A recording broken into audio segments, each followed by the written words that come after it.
Deməli, yenə də 7 iyun blok imtahana düşmüş birinci qruplar üçün belə bir sual.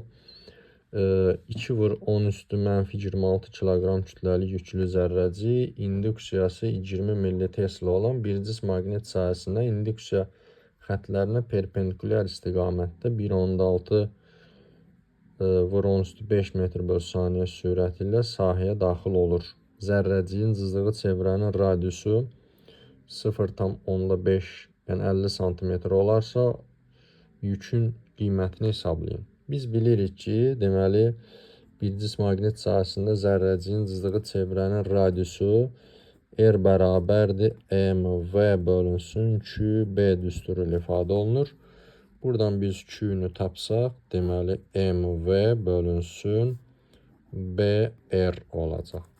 İfadələri yerinə yazırıq.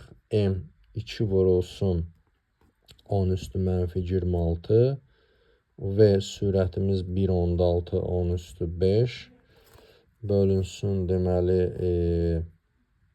induksiyamız 2 vurulsun 10 üstü mənfi 2, sürətimiz, radiusumuz da 0,5.